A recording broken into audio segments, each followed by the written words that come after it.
ओम शांति।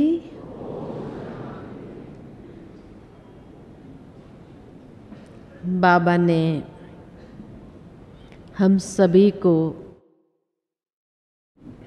ये ओम शांति का महामंत्र दिया है और ये महामंत्र कई प्रकार के ब्राह्मण जीवन के अंदर चमत्कारिक अनुभव कराता है।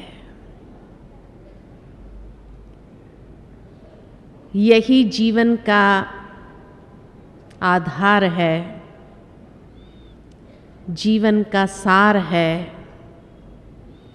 तो जैसे गीत में अभी सुना, जीवन का श्रृंगार है। परंतु दुनिया में भी अगर देखें तो जब भी किसी सफ़ेद कपड़े वाले को और बैज लगा हुआ देखेंगे तो लोग भी अभी यही पहचानते हैं, ये ओम शांति वाले हैं, है ना।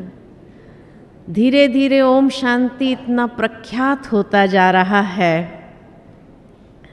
कि लोग आइडेंटिफाई भी हमें करते हैं, तो ये ओम शांति वाले हैं। लेकिन ये ओम शांति का स्वरूप हम में कितना है? लोगों ने हमें उस स्वरूप से देखना आरंभ कर दिया कि ओम शांति वाले कभी अशांति नहीं मचाते हैं, कभी झगड़ा नहीं करते हैं। लेकिन हम वो स्वरूप कितना बने हैं? कहाँ तक वो चीज़ हमारे स्वरूप में आई है? ये अपने आप में स्वयं को देखने का, स्वयं का निरीक्षण करने का समय आ गया है। क्योंकि प्रथम सीजन की मुरली में भी बाबा ने उसी पर जोर दिया कि बच्चे, तुम्हें ओम शांति का प्रवाह सारे विश्व के अंदर फैलाना है। कई बार कई लोग कई तरीके से ओम शांति बोलते हैं। कई लोग जैसे हेलो, हाय, गुड मॉर्निंग, राम राम की तरह ओम शांति का प्रयोग करते हैं, बिना उस स्वरूप में स्थित हुए बस ओम शांति बोल देते हैं। कई बार कई लोग अंदर में आए गुस्से को शांत करने के लिए ओम शांति, है ना। और लास्ट में जब वो शांति माना गुस्सा शांत नहीं होता है, सामने वाला अगर इरिटेट करता ही जा रहा है, कुछ समय तो हम सोचते हैं मैं ओम शांति, लास्ट में कह देंगे ओम शांति।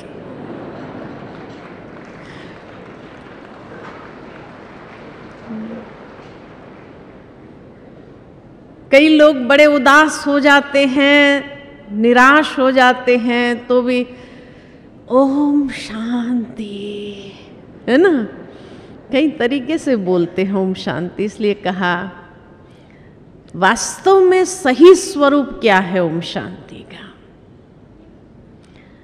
बाबा ने हम बच्चों को साकार मुरलियों में कई बार ये शब्द का भाव अर्थ में स्थित होने के लिए, आज भी बाबा की मुरली के अंदर ये बात आई कि बाबा कहे कि मैं आत्मा शांत स्वरूप हूँ। इस स्वरूप में अपने आप को स्थित करना है। तो ये शब्द एक जागृति है जो निरंतर मुझे अंदर से ये जागृत करती है कि मैं शांत स्वरूप आत्मा हूँ। मेरा स्वधर्म, मेरा गुणधर्म शांति है और उसमें टिक करके हमें, स्थित होकर के हमें ओम शांति का उच्चारण करना है। जिसका यादगार भक्ति में भी चला आया। देखो ये ओम शांति कितना पॉपुलर हो जाएगा अंत तक, कि 2500 साल के बाद जब भक्ति मार्ग आरंभ होगा तो उसमें भी हर कथाकार कथा के समय 3 बार ओम शांति बोलेंगे। ओम शांति शांति शांति। और बाबा ने हमें तीनों बार की शांति का मतलब बताया। वो लोग अलग मतलब बताते हैं कि भाई लोगों में शांति, प्रकृति में शांति, उस तरह से ओम शांति शांति का अर्थ बताते। लेकिन बाबा ने हमें ये 3 बार का भी अर्थ बताया कि मैं आत्मा, मेरा स्वधर्म शांत है, मेरा पिता शांति का सागर है, और मैं शांति धाम की निवासी हूँ, मेरा घर भी शांति है। इसलिए कई बार बाबा भी 3 बार ओम शांति करते हैं हम बच्चों को। तो ओम शांति कितना पॉपुलर हो गया भक्ति में भी। हमारी परम श्रद्धेय आदरणीय दादी जी 3 बार, जानकी दादी जी हमेशा 3 बार ओम शांति बोलती है। और दादी जी ने उसका मतलब निकाला, मैं कौन, मेरा कौन और मुझे क्या करना है। यानी मेरा स्वधर्म क्या है, ये स्वयं में जागृति लानी है। मेरा पिता परमात्मा शांति का सागर है, मैं उसकी संतान हूँ, तो शांति के खजाने से मैं भरपूर हूँ, ये याद दिलाता है। और मुझे क्या करना है, मेरे जीवन का लक्ष्य बताती है कि अगर ओम शांति मेरे जीवन का लक्ष्य है तो मुझे शांति स्थापन करने में बहुत महत्वपूर्ण भूमिका निभानी है। कितनी सुंदर बात दादी प्रतिदिन हमें याद कराती है। कई फिलोसोफर्स ने इसका अर्थ निकाला ओम शांति का, कि ओम शब्द के अंदर 3 अक्षर है, अ, उ और म। तो अ माना आचरण, उ माना उच्चारण और म माना मन के विचार। क्या मेरे आचरण में शांति है? क्या मेरे उच्चारण में शांति है? और क्या मेरे मन के विचार शांत है? तो ये 3 भाव से वो ओम शांति का मतलब निकालते। इसीलिए इंग्लिश में भी कहते AUM, A for actions, U for utterance, तो M फॉर माइंड।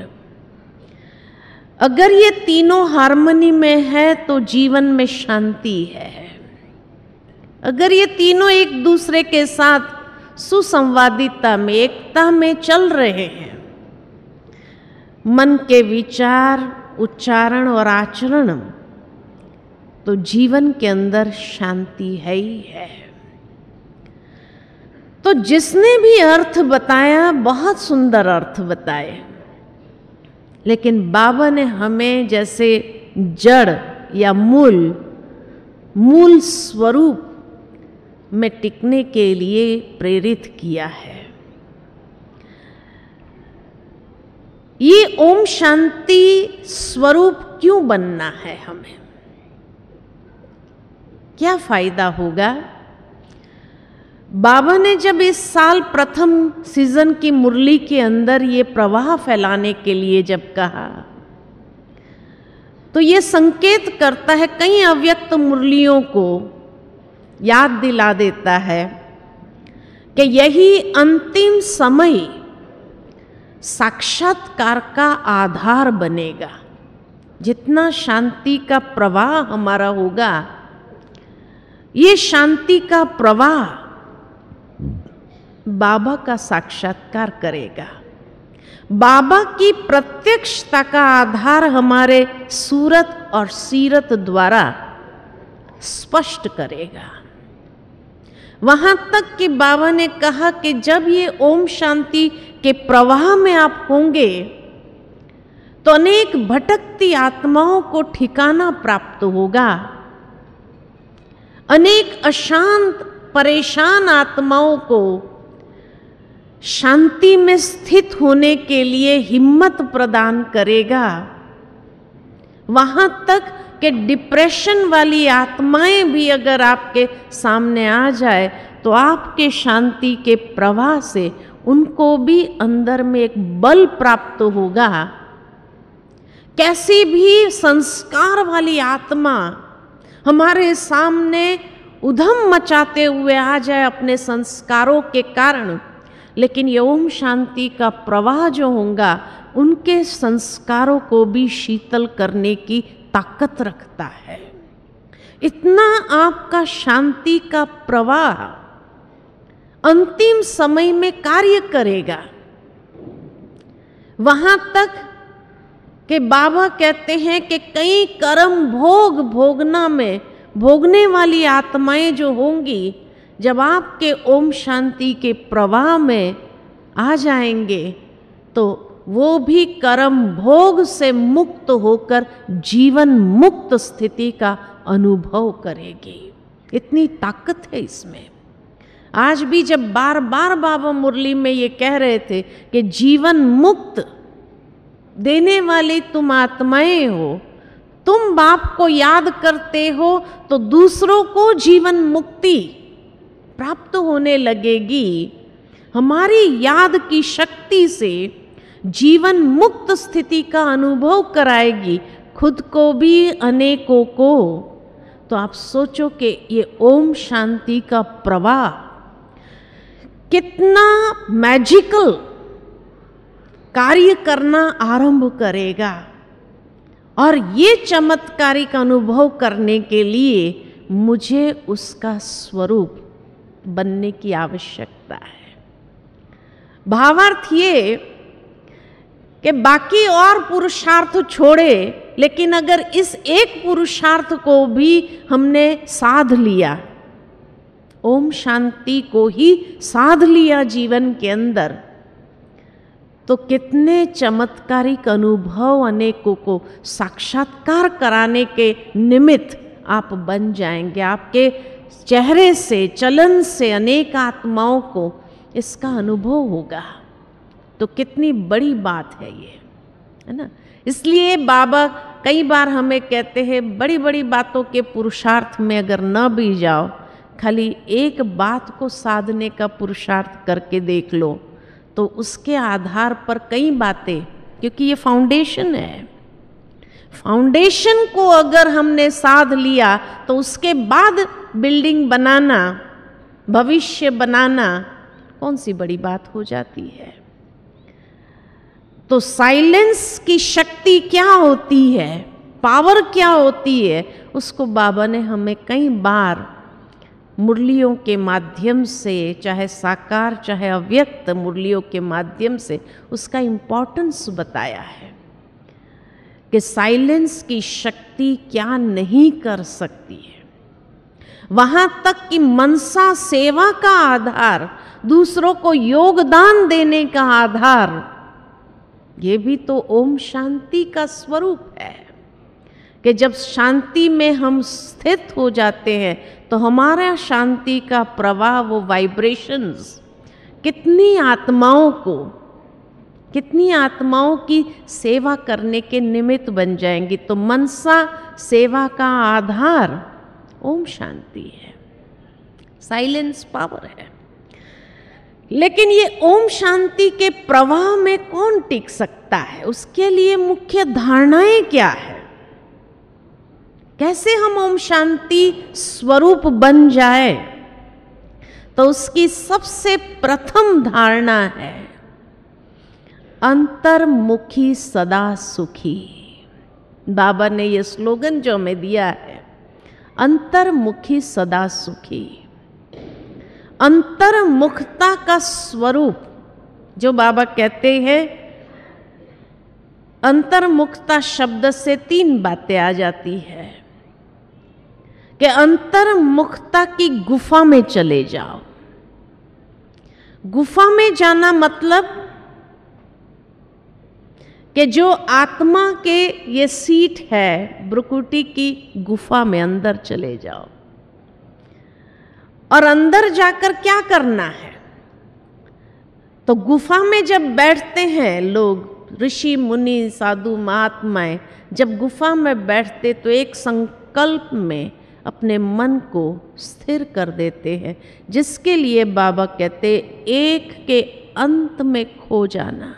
उस गुफा में बैठ जाएंगे तो एक के अंत में खो जाना, समा जाना सहज हो जाएगा।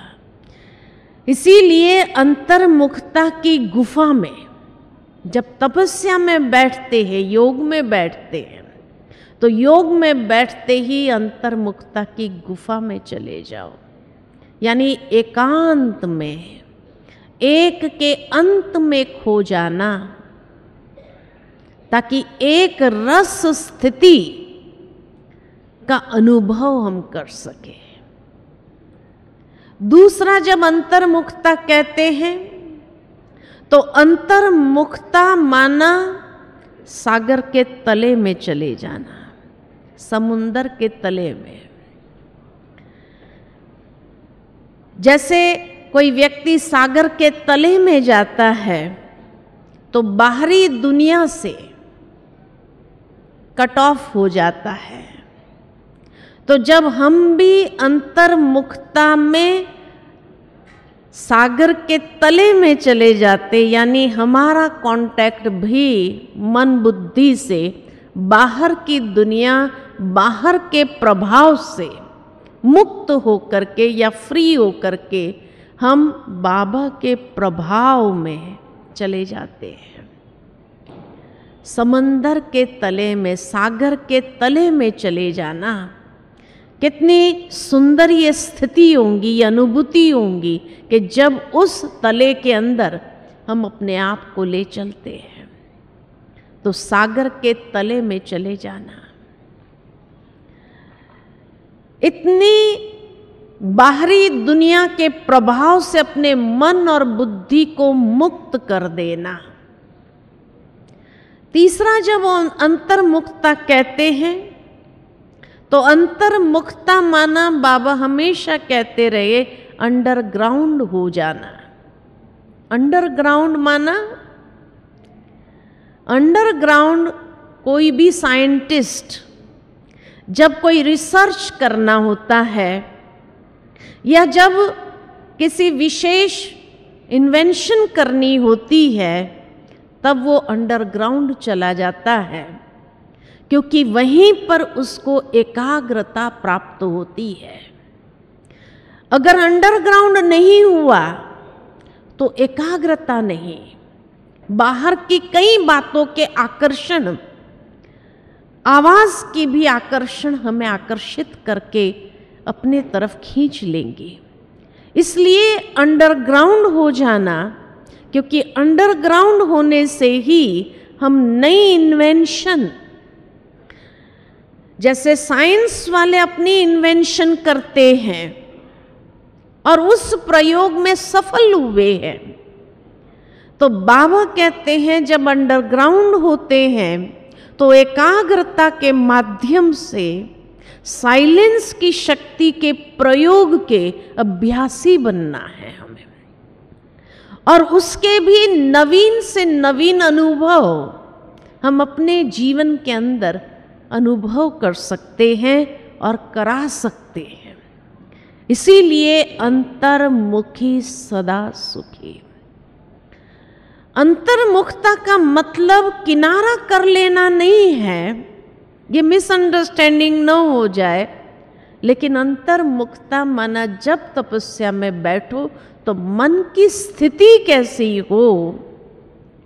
जब हम बाहर व्यवहारिक दुनिया में आते हैं तभी भी वो प्रवाह हमारा उन तक पहुंचता रहे और उनको अनुभव कराए। तो कट ऑफ नहीं होना है, किनारा नहीं करना है, रहना भी इसी दुनिया में है, व्यवहारिकता में भी आना है, लेकिन जब जब हम अंतर्मुखता की गुफा में या अंडरग्राउंड जाते हैं और उस समय जो हमने अपने अंदर एक प्रयोग किया है, तो वो प्रयोग का प्रैक्टिकल स्वरूप हम दूसरों को भी देने के सक्षम हो जाते हैं, देने के लिए। इसलिए बाबा कहते हैं कि बच्चे तुम्हें अंतर्मुखी होना है, किनारा नहीं करना है। क्योंकि जितना बाह्य मुक्ता में रहेंगे तो शायद ये प्रयोग करना हमारे लिए मुश्किल होगा। इसीलिए अंतर्मुखता में जाना जरूरी है और उसके लिए बेस्ट टाइम जो है अमृत वेला, जब ऐसे गुफा में जाते हैं, ऐसे अभ्यास करते हैं और नवीन से नवीन अनुभव के प्रयोग हम करते हैं। अमृत वेले बाबा की भी हमें सकाश मिलती है, तो नए से नए अनुभव के माध्यम से हम अनेकों को फिर दिन भर में उसका अनुभव करा सकते हैं। इसलिए दूसरी बात, उसके लिए अंतर्मुखी कौन बन सकता है? क्योंकि बाह्य मुक्ता से अंतर्मुक्ता में जाना, उसके लिए भी कुछ धारणा है, और वो है बेहद की वैराग्य वृत्ति। जब तक हमारे अंदर बेहद की वैराग्य वृत्ति नहीं होगी, अगर बाह्य आकर्षण हमें अपनी तरफ आकर्षित करते रहते हैं, हमारे मन को अनेक प्रकार के प्रलोभनों की ओर खींचते रहते हैं, दुनिया के नए नए साधन सुविधाओं के तरफ अगर हमारे मन को आकर्षित करते रहते हैं, तो वो अंतर्मुक्ता की गुफा में क्या जाएगा? तो बेहद की वैराग्य वृत्ति बहुत आवश्यक है कि कोई भी चीज मुझे ये महसूस न कराए कि ये साधन मेरे लिए महत्वपूर्ण है, मेरे जीवन के लिए एक अहमियत रखता है। नहीं, उससे मेरी बुद्धि ऊपर है, उपराम। तो जितनी उपरामता बाह्य दुनिया से है, तो वही अंतर्मुखी सहज बन सकता है। तो इसीलिए कहा कि जितना हमारे अंदर बेहद की वैराग्य वृत्ति, उपरामता आती जाती है, उतना ही अंतर्मुखी बनना आसान हो जाएगा। तीसरी बात, तीसरी धारणा, ओम शांति का स्वरूप बनने के लिए अपने अंदर श्रेष्ठ और समर्थ संकल्पों का स्टॉक जमा करना बहुत जरूरी है।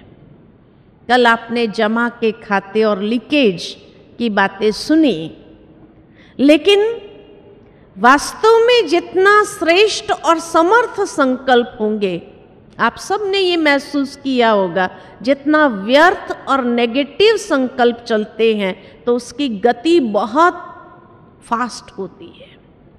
लेकिन जितना आपके श्रेष्ठ संकल्प, समर्थ संकल्प होंगे, उतनी गति स्लो हो जाएगी। और जब गति स्लो हो जाएगी तो उसमें शक्तिशाली संकल्प, वो समर्थ संकल्प में शक्ति महसूस करेंगे। क्यों इसकी आवश्यकता है? समर्थ संकल्पों की आवश्यकता क्यों है? श्रेष्ठ संकल्पों की आवश्यकता क्यों है? क्योंकि एक तो अगर मुझे ओम शांति स्वरूप होकर के उस प्रवाह को चारों ओर फैलाना है, तो फैलाने का आधार संकल्प है।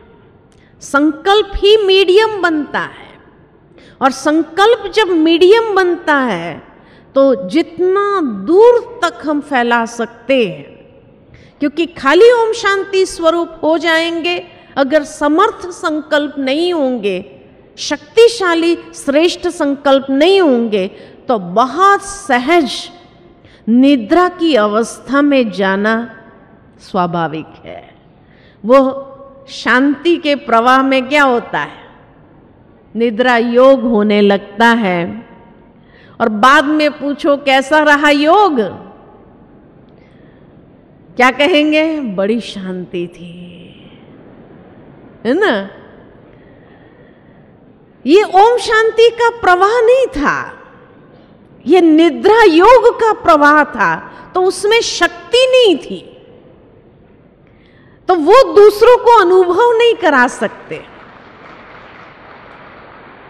इसीलिए कई बार कई लोग जब कहते हैं कि योग करते समय हमको नींद आती है, नींद क्यों आती है, क्योंकि योग में जब हम बैठते हैं बहुत अच्छी स्थिति है और मन को शांत कर देते हैं, लेकिन शांत हो जाता है मन।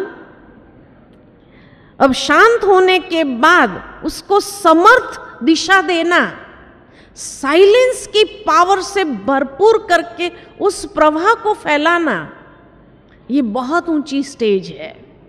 लेकिन जब उस उड़ान में जाना नहीं आता है, जैसे शांत तो कर दिया मन, लेकिन फिर उस उड़ान में जाना नहीं आता है, तो क्या होता है, वो और नीचे चला जाता है, क्योंकि नींद का आधार भी शांति है, तो वो फिर निंद्रा में चले जाते हैं, इसलिए नींद आती है। तो माना जो समर्थ संकल्प का टेक ऑफ करना होता है, वो उड़ान में जो जाना होता है, उसमें नहीं आया तो क्या हो गया, नीचे चला गया। नीचे चला गया तो वो निद्रा स्थिति में चला जाता। इसीलिए योग के समय नींद आती है, क्योंकि दोनों का आधार साइलेंस है।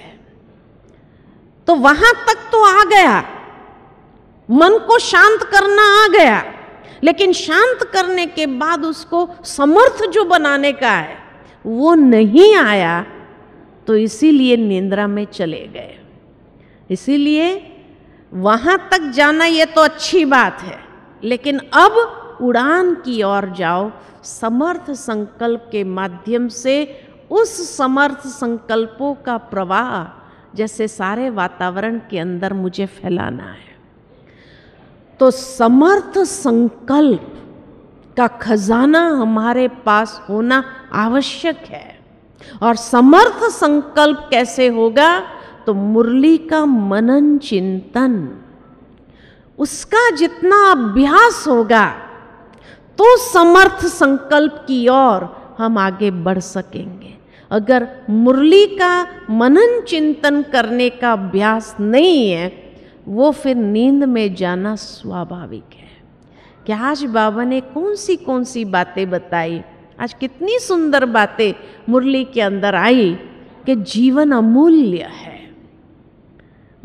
उसी एक शब्द के ऊपर आप मनन चिंतन करना शुरू करो कि ये जीवन अमूल्य कैसे है। सोचो, हमारे श्वास अमूल्य कैसे है। बाबा ने जो बातें बताई उसी को पकड़ करके आप शुरू करो, तो समर्थ संकल्प और उसकी खुशी बढ़ेगी। तो जब खुशी होगी तो नींद नहीं आएगी। लेकिन खुशी नहीं, क्योंकि मनन चिंतन करेंगे, जब उस ज्ञान के खजाने से खेलना आरंभ करें तो खुशी पैदा होगी अंदर में। रत्नों से खेलेंगे तो खुशी तो होगी, लेकिन जब रत्नों से खेलना नहीं आता है तो क्या हुआ, शांत हो गया, तो फिर नींद में जाना स्वाभाविक है। इसीलिए नींद आती है। तो खेलो, मुरली के महावाक्यों से खेलना सीखना होगा। इसीलिए बाबा ने आज बताया, कोई भी एक पॉइंट, चाहे जैसे दादी गुलजार कहती है, वरदान को ले लो कि कंफ्यूज होने का कारण लूज कनेक्शन है। तो देखो मेरा कनेक्शन ठीक है नहीं है, उसी को देखो। माना कोई भी रीति से मुरली के मनन चिंतन में अपने मन को बिजी कर दो। तो समर्थ संकल्प जितना आपका समर्थ होगा, ज्ञान के मनन चिंतन में मन को बिजी करेंगे तो आपको नींद कभी नहीं आएगी। और वो संकल्प आपको ऐसे प्रवाह में ले जाएगा जो अंदर में खुशी का अनुभव कराएगा। निरंतर वो खुशी बनने लगेगी, अपने अंदर बढ़ने लगेगी और योग बहुत अच्छा लगेगा। और आपकी वो सूरत और सीरत के माध्यम से, वो प्रवाह के माध्यम से दूसरों को भी, आसपास भी बैठे हुए लोगों को भी उसका अनुभव कराएगा, है ना।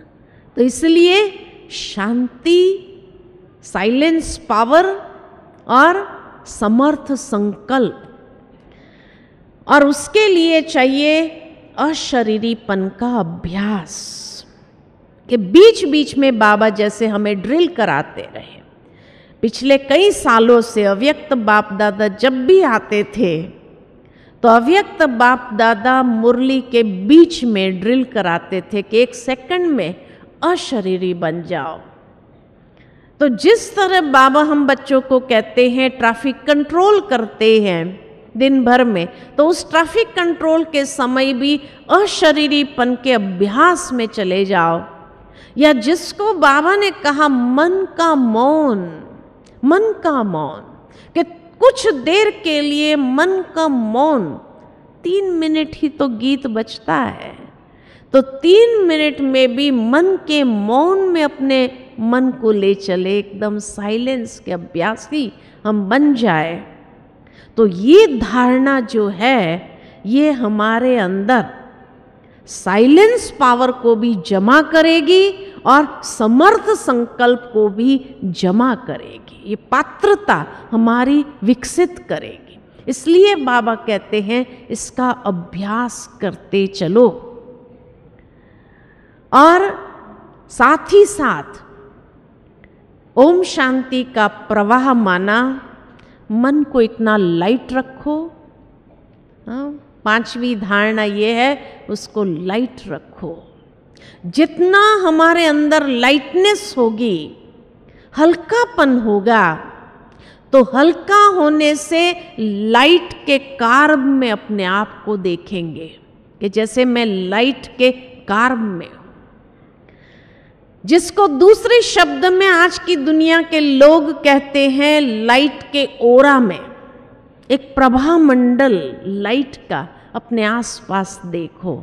उस लाइट के प्रभा मंडल में, ओरा में जब अपने आप को देखेंगे तो बाहर के जो वाइब्रेशन है, जो बाबा कल की मुरली में शायद कह रहे थे, छीछी वाइब्रेशंस जो है, उस छीछी वाइब्रेशंस से अपने आप को सेफ रख सकेंगे, क्योंकि वो वाइब्रेशन ये लाइट के ओरा में प्रवेश नहीं कर सकते हैं।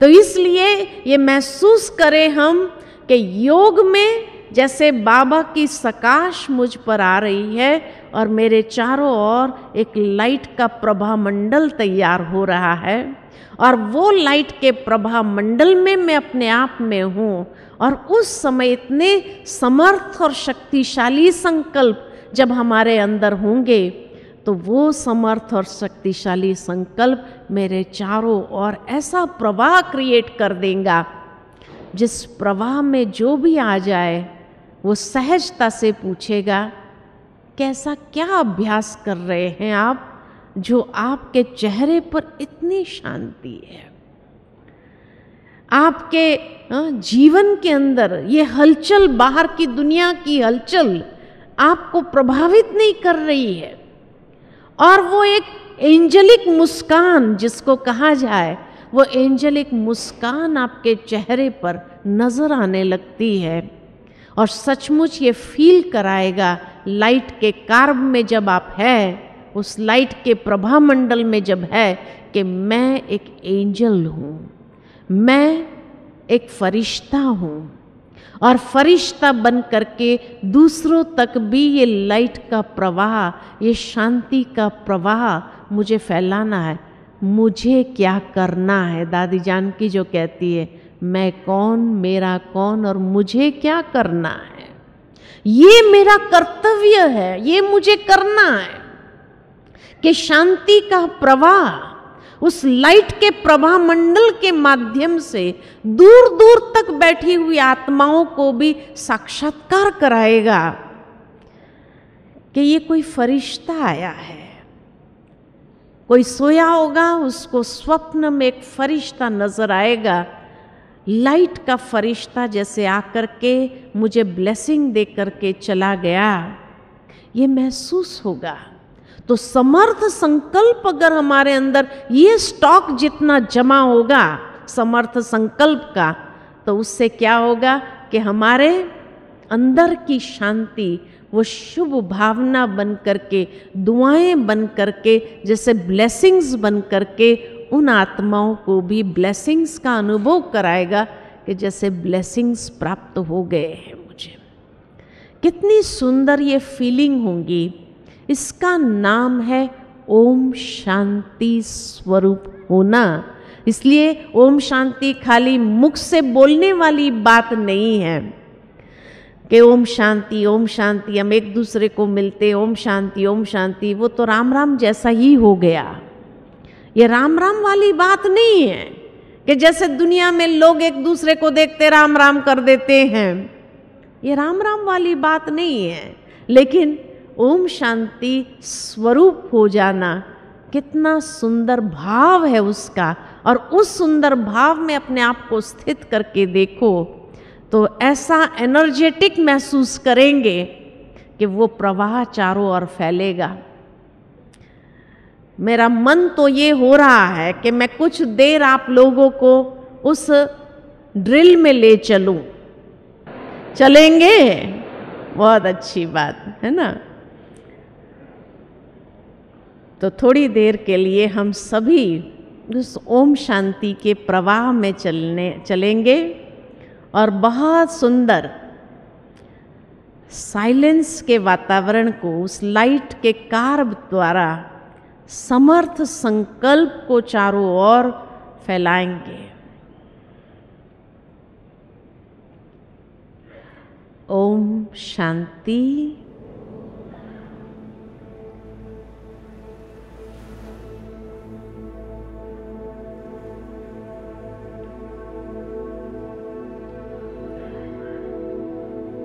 अपने शुद्ध श्रेष्ठ स्वरूप में स्वयं को देखे और स्थित करे।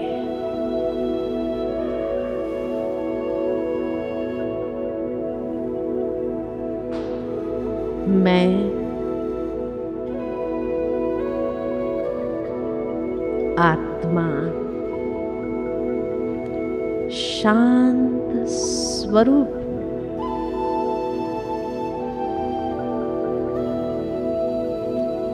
शांति मेरा गुण धर्म है।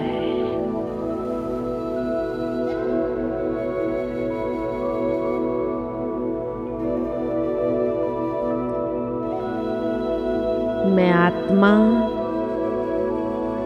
स्वीट साइलेंस की स्वरूप में हूं।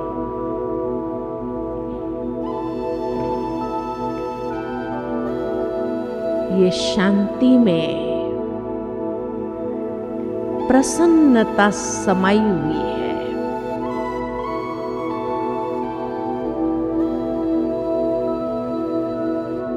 मुझ आत्मा को अंदर से बहुत खुशी महसूस हो रही है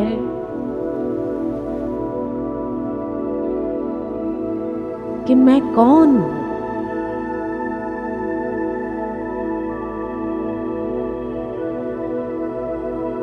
ये जागृति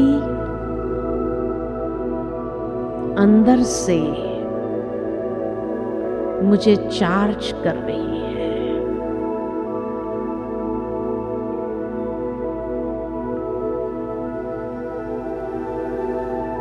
मैं कौन,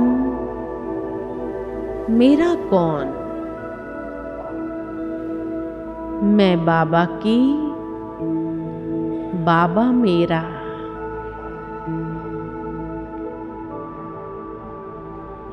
मेरा बाबा शांति का सागर है।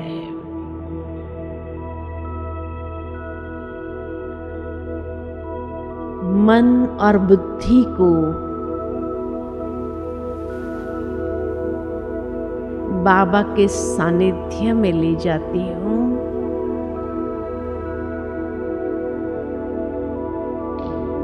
और शिव बाबा से पावरफुल लाइट की सकाश स्वयं में अनुभव कर रही हूँ। जैसे लाइट के फुआरे में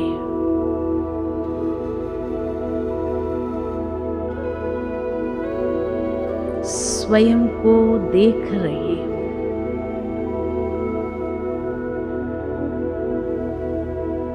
मेरा मन एकदम हल्का लाइट होता जा रहा है। कोई बंधन नहीं, कोई बोझ नहीं। मैं लाइट ही लाइट स्वरूप हूँ।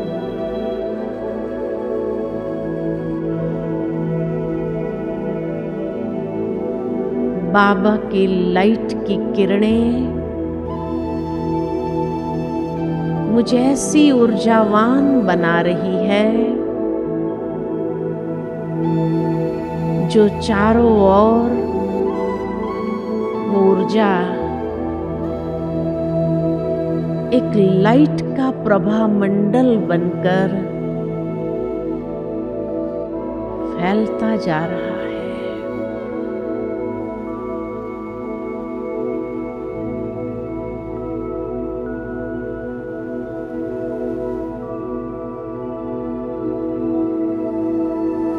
ये लाइट का प्रभा मंडल दूर दूर तक आत्माओं को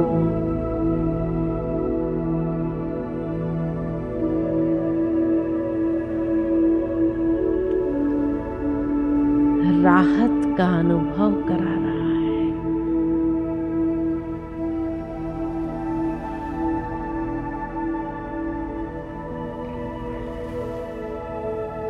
ये प्रवाह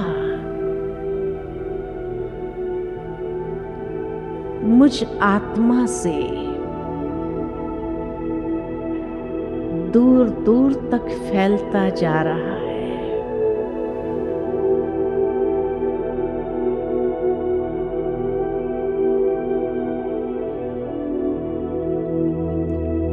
अनेकों को बाप का साक्षात्कार करा रहा है।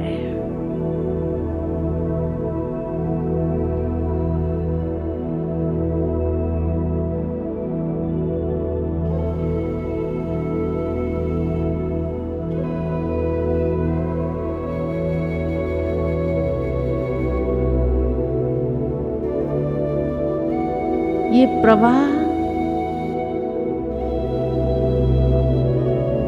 ऐसा चुंबक का कार्य कर रहा है जो अनेक भटकती आत्माओं को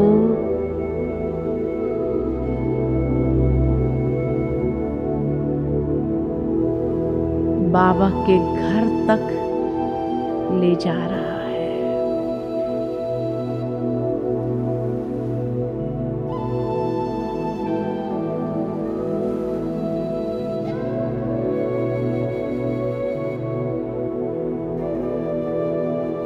ये प्रवाह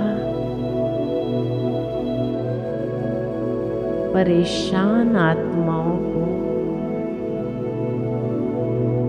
हिम्मत प्रदान कर रहा है।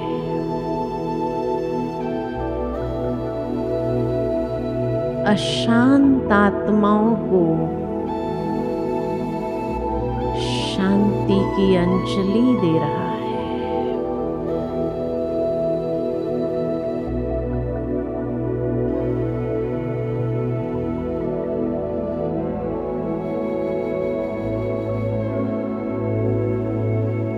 अनेक कर्म भोग को चुकतू करने वाली आत्माओं को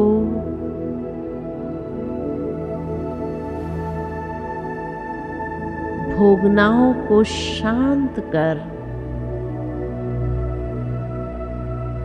जीवन मुक्त स्थिति का अनुभव करा रहा है।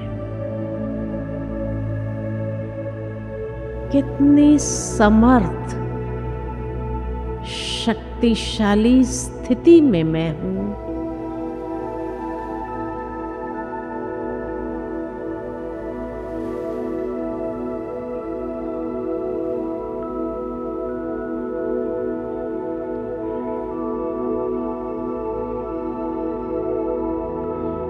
ये समर्थ शक्तिशाली स्थिति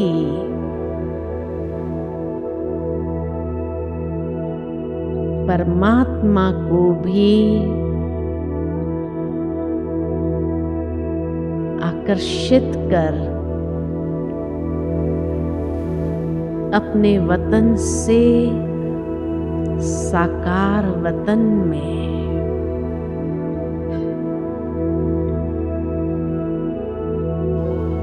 ले आ सकती है।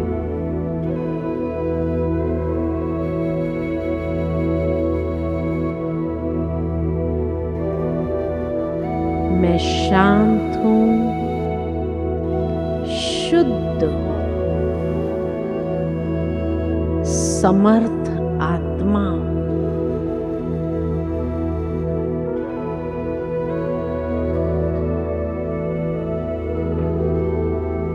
कितना समर्थ प्रवाह मैं स्वयं को महसूस कर रही हूं।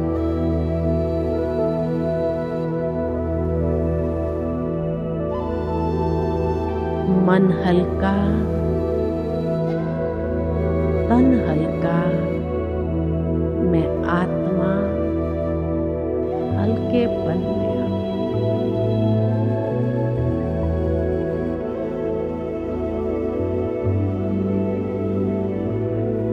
ओम शांति शांति शांति।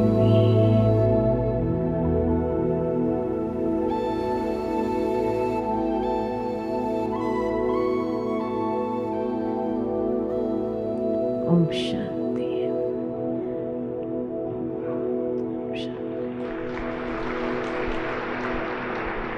एक हाथ की ताली शांति का प्रवाह बना रहे। अपने अंदर भी, वातावरण में भी, प्रकृति में भी ये प्रवाह को फैलाते रहना है। ओम शांति।